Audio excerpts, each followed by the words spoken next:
சுரங்கப்பாதை இங்கதான் ஆரம்பமாகுது. இந்த வழியா போய் இந்த மண்டபத்துக்குள்ள முடியுது. போயும் போயும் இங்கேயா முடியும் அந்த சுரங்கப்பாதை? ஏவா அது பாண்டியன் தாயார் சமாதி இருக்கிற இடம். அந்த இடம் மட்டும் நம்ம கைக்கு கிடைச்சதுன்னா திருவிழா அன்னைக்கு அண்டர் கிரவுண்ட்லயே நம்ம காரியத்தை கச்சிதமா முடிச்சிடலாம். நீங்க சொல்றதும் கரெக்ட் தான். ஆனா அதுக்கு இன்னொரு வழி இருக்கு. பாண்டியன் தன் தாய் மீது பக்தி உடையவர். நம்ம கும்புற அம்பாளும் ஒரு தாய் தான். அதனால தாய் பேரை சொல்லி அந்த இடத்தை கேட்டா, டேய் தலைவர் வர்றார், கச்சேரி ஆரம்பி. ஏன எனக்கு ஒரு சந்தேகம். என்ன?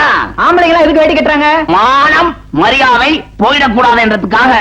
ஒருவேளை மான மரியாதை போயிடுச்சுன்னு வச்சுக்க, அப்புறம் என்ன பண்ணுவாங்க? வேட்டி அவுத்துட்டு அண்ணே அத கழுத்துல கட்டிட்டு தொங்குவாங்க. அண்ணே எனக்கு இன்னொரு சந்தேகம். ஏன கற்பு ஆம்பளைங்களுக்கு முக்கியமா பொம்பளைங்களுக்கு முக்கியமா? நம்ம ஊர்ல நடக்கிற ஆட்சியில கற்பு ஆம்பளைங்களுக்கு மட்டும்தான் முக்கியம், பொம்பளைங்களுக்கு முக்கியம் இல்ல. அதனால தான் நம்ம வீட்டு சேவல அடிக்கடி கோழி ஒண்ணு சுத்தி சுத்தி வருதோ. யார் வீட்டு கோழி? ஊருக்கெல்லாம் நியாயம் சொல்ற நம்ம தலைவர் வீட்டு கோழி. என்னடா பேசுறீங்க? என் தம்பி ஏதோ தெரியாதனமா டீச்சர் கிட்ட தப்பு பண்ணிட்டான்னு பெஞ்ச் மேல ஏற்றி நிக்க வச்சு அட்டையை தொங்க விட்டு தண்டனை கொடுத்தீங்களே. இப்ப என் மாப்பிள கைய புடிச்சுக்கிட்டு உங்க தங்கச்சி திருத்திருவா லோலோன்னு அலையுற. அது எந்த பெஞ்ச் மேல ஏற்றி தண்டனை கொடுப்பீங்க? யார பத்தி பேசுறத யோசனை பண்ணி பேசும் வேண்டலாம். இன்னொரு தடவை இந்த மாதிரி பேசுறேன், இங்க நடக்கிறதே வேற. தலைவர உண்மையை சொன்னா ஏன் கோச்சுக்கிறீங்க? போறேன், விசாரிக்கிறேன். நீ சொன்னது பொய்யா இருந்தது, உயிரோட வச்சு உன்னை குளிச்சு போடுறேன். அப்ப நானும் சொல்றது உண்மையா இருந்தா அவரே அவரே கொளுத்திக்குவாரு.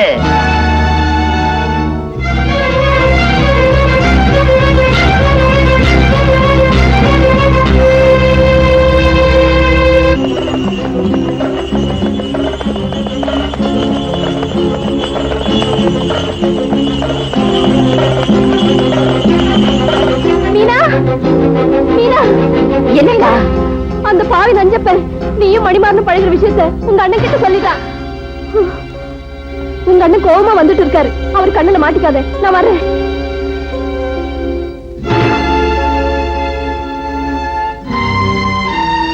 பண்ணையார் மகன் உனக்கு தெரியுமா? பண்ணக்கார மகன் உனக்கு தெரியுமா? வந்து கேட்டதுக்கு பதில் சொல். அவனுக்கு உனக்கு பழக்கம் உண்டா? உண்டு. அந்த காரியத்தை செஞ்சிருப்ப. அப்படி என்னன்னு நான் தப்பு பண்ணிட்டேன்? என்னைய கேள்வி கேட்கிறியா நீ? இந்த வீட்டு கன்னி பொண்ணுங்க பெரியவங்களுக்கு தெரியாம ஒரு வளையல கூட தேர்ந்தெடுக்க முடியாது. ஆனா நீ கையில போட்டுக்கிற வளையல் வேற, கையை பிடிக்கிறவன் வேற. உன்னை செல்ல கொடுத்து பட்டத்தை படிக்க வச்ச பாரு. அந்த திமிரில அப்படி பேச. இனிமே இந்த வீட்டு வாசப்படி தாண்டக்கூடாது. அண்ணே, முதல்ல எவனாவது பார்த்து கல்யாணம் பண்ணி வச்சிருப்பாரு. அண்ணே, வாசப்படிய தாண்டாதன்னு சொல்லுங்க, கேக்குறேன். அவரை பார்க்க கூடாதுன்னு சொல்லுங்க, பார்க்காம இருக்க. அவரை கல்யாணம் பண்ணிக்க கூடாதுன்னு சொல்லுங்க, சம்மதிக்கிறேன். ஆனா இன்னொருத்தனுக்கு கழுத்து நீட்டுன்னு சொல்லாதீங்க அண்ணே. ஏன்னா மொத்த பொண்ணுங்களுக்கும் எனக்கும் நிறைய வித்தியாசம் இருக்கு. நான் பாண்டியன் தங்கச்சி. அண்ணனுக்கு அண்ணனா, அப்பனுக்கு அப்புறம் அவளை தேனிட்டே ஐயாட்டி பேசுறியா நீ? ஒன்ன சொல்லி குத்தம் இல்ல. அந்த பண்ணையார் பெயரை சொல்லணும். அவன் எங்க இருந்தாலும் கண்டுபிடிச்சா மட்டும் நான் பேசிக்கிறேன். கண்டுபிடிக்க வேண்டிய அவசியம் இல்ல, நான் இங்கதான் இருக்கேன். அமைதியா கேட்கிறேன்.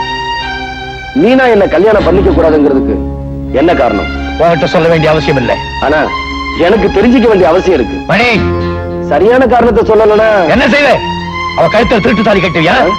திருட்டு தாலியா? உங்க கண்ணு முன்னாடியே உங்க தங்கச்சிக்கு தாலி கட்ட போறேன். என்ன? உங்க ஆசீர்வாதத்தோட. ஏற்கனவே ஒரு பொண்ணை கன்னி பொண்ணா இருக்க வச்சுட்டேன்.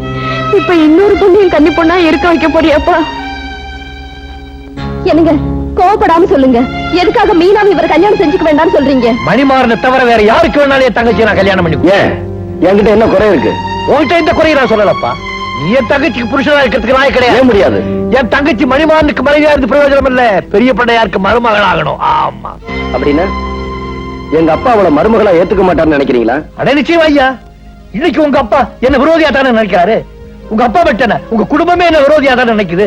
இந்த நிலைமையில எப்படி என் தங்கச்சி உங்க குடும்பத்துல வந்து வாழ முடியும்? இவர் படிச்சவரு, அந்த அளவுக்கு விட மாட்டாரு. என்ன செய்வாரு? பொட்டாட்டிக்கு படிச்சுட்டு தனி கொடுத்து போயிடுவாரோ? போற ஊர்ல என்ன சொல்லுவாங்க? பாண்டியன் தங்கச்சி வீட்டுக்குள்ள போது குடும்பத்தை பிரிச்சு நான் பேசிக்க மாட்டாங்க. இந்த பார், இப்ப எப்படி வேணாலும் அழவட்டும், ஆனா காலங்காலத்துக்கு அவ அழவேட்டான். அதை பார்த்து என்னால சகிக்க முடியாது. அப்ப எங்க வீட்டு பெரியவங்களை கூட்டிட்டு வந்து முறைப்படி பொண்ணு கேட்டா நீங்க சம்மதிப்பீங்களா? நீ சொல்றதெல்லாம் நடக்கும் நினைக்கிறியா? நடந்துட்டா வேகதானத்துடைய தங்கச்சி உன் வீட்டுக்கு அனுப்பி வைக்கிறேன்.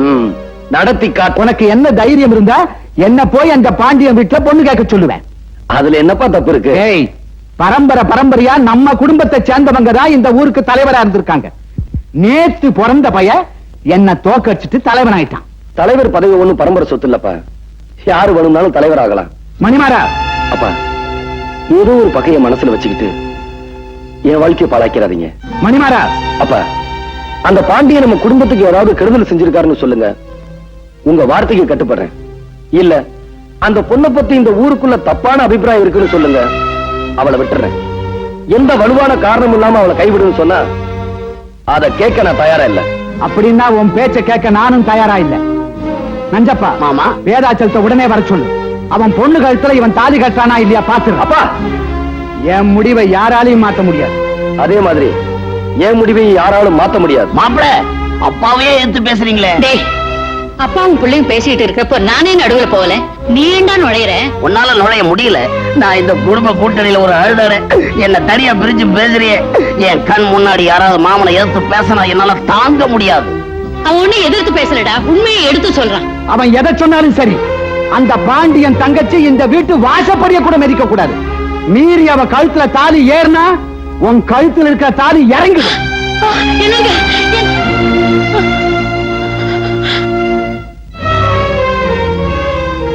நகரவே, இன்னையோட கெடு முடியுது. அந்த பெரிய பண்ணையார் இன்னைக்கு பொண்ணு கேட்க வரல. அதுக்கப்புறம் நான் எடுத்த முடிவுக்கு தான் எல்லாரும் கட்டுப்படணும், தெரியுமா? சொன்னதை கேட்டீங்கல்ல? எங்க காதுல வேணும்னு தானே கத்தி சொல்லிட்டு போறாரு. இன்னும் உங்களுக்கு காணுமே, ஏன் வரலன்னு எனக்கும் புரியல. வாங்க, அப்பா அம்மா வரலையா? வரல. இத நான் எதிர்பார்த்ததுதான். இனிமே உங்களுக்கு எல்லாம் வேலை இல்லை, உள்ள போங்க. நீங்களும் போகலாம். ஒரு நிமிஷம். என் விருப்பத்தை நிறைவேற்ற எங்க அப்பா மறுத்துட்டாரு. ஆனா நான் கவலைப்படல. காதலிக்கிறவங்கள தான் கைப்பிடிப்பேன்னு பெத்தவங்களை ஒத்துட்டு வந்திருக்கேன். பொண்ணுக்கு கல்யாணம் பண்ணணும்னா அடுத்த நிமிஷமே மாமியார் வீட்டுக்கு அனுப்பிச்சிருவோம். அதான் எங்க பழக்கம். கல்யாணத்தையும் பண்ணி வச்சு மாப்பிள்ளை வீட்டோட வச்சுக்கிறது எங்க பழக்கம் இல்ல. நீங்க போகலாம். அண்ணே. என்ன அண்ணே? என்னடி அண்ணே? அவங்க கூட தான் வாழ போறேன், நீ என்ன தடுக்காதேன்னு சொல்றியா? போ, தாராளமா போ. போறதுக்கு முன்னால உங்க அண்ணனுக்கு ஒரு சமாதி கட்டிட்டு போ. ஏன் அண்ணே இப்படி எல்லாம் பேசுறீங்க? அப்படிதான் நான் சொல்றபடி கேளு. மீனா, நம்ம சந்தோஷத்துக்காக அவருக்கு சமாதி கட்ட வேண்டாம். நம்ம ஆசைக்கு நாமே சமாதி கட்டிக்குவோம். மணி,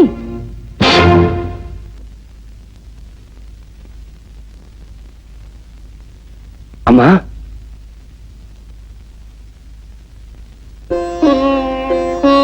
நான் சம்பந்தம் பேச வந்திருக்கேன். பேச வேண்டியவர் வரலையே. பெத்தவ வந்திருக்கேனே. தகப்பனார் உயிரோட இருக்கும்போது தாயார் அந்த உரிமை எடுத்துக்கிறாங்களா? தெரியும். தெரிஞ்சும் அவருக்கு விருப்பமில்லாத குடும்பத்துல இன்னைக்கு சம்பந்தம் பேச வந்திருக்கேன்னா அதுக்கு காரணம் என்னன்னு தெரியுமா? இந்த பொண்ணை விட்டா எங்க குடும்பத்துக்கு வேற மருமகளே கிடைக்க மாட்டாங்கிற பயத்திலையா? இல்ல என் மகன் தற்கொலை பண்ணிக்குவானோங்கிற பயத்திலையா? அதுவும் இல்ல. இவங்க 2 பேரும் விரும்புறாங்கன்னு இந்த ஊருக்கே தெரிஞ்சு போச்சு. இப்ப இவங்களை பிரிச்சா எந்த தப்பும் செய்யாத இந்த பொண்ணை பத்தி இந்த ஊர் தப்பா பேசணுங்கிற பயந்தா. ஊரு எதை பத்தி வேணும்னாலும் பேசலாம், ஆனா ஒரு பொண்ணோட கற்பை பத்தி மட்டும் தப்பா பேசக்கூடாது, பேசவும் விடக்கூடாதுங்கிற காரணத்தினாலதான் நான் என் புருஷனையே எதிர்த்து வந்து நிக்கிறேன்.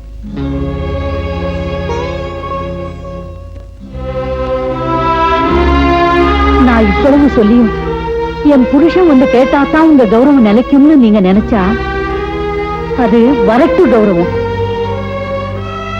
மணி, போலாம் வாப்பா. நிலுங்கம்மா, என் குடும்பத்தையே தன்னுடைய ஜென்ம பகையா நினைக்கிறார் உங்க வீட்டுக்காரர். ஆனா நீங்க இந்த குடும்ப பெண்ணுடைய வாழ்க்கை வாழக்கூடாதுன்னு நினைக்கிறீங்க. அதுக்காக உங்க வீட்டுக்காரையே விரோதம் பண்ணிட்டு வந்து நிக்கிறீங்களே. இந்த ஒரு காரணத்துக்காகவாவது என் தங்கையை உங்களுக்கு மருமகன் ஆக்கிய தீர்வேன். குடும்பம் வாங்கிக்கிறேன், அவனை குடும்பம் வாங்கிக்கிறேன்.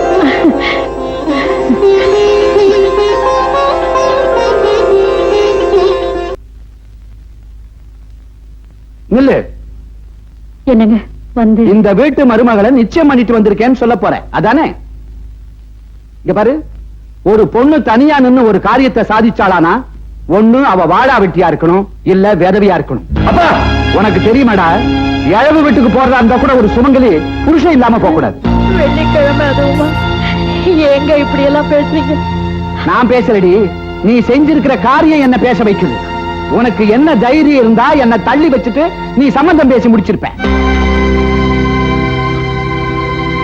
இத பாரு, இந்த நிமிஷத்துல இருந்து உனக்கு எனக்கு எந்த பந்தமும் கிடையாது. இந்த வீட்டுல இனிமே நீ தாலி கட்ட விதவை. அப்பா! ச்சே. எனக்கு வேண்டாமா, எனக்கு இந்த கல்யாணமே வேண்டாம். ஏப்பா, என்னுடைய நிலைமையை பார்த்து வேணாங்கிறியா? நான் வாழ்ந்துட்டோடா. வாழ வேண்டிய ஒரு பொண்ணோட வாழ்க்கையை பாதிக்க கூடாது. தைரியமா அப்பா கிட்ட போய் ஆசீர்வாதத்தை வாங்கிக்க. அதுக்கு மேலே ஆண்டவன் விட்ட வழி. போப்பா, போ ராஜா, போ.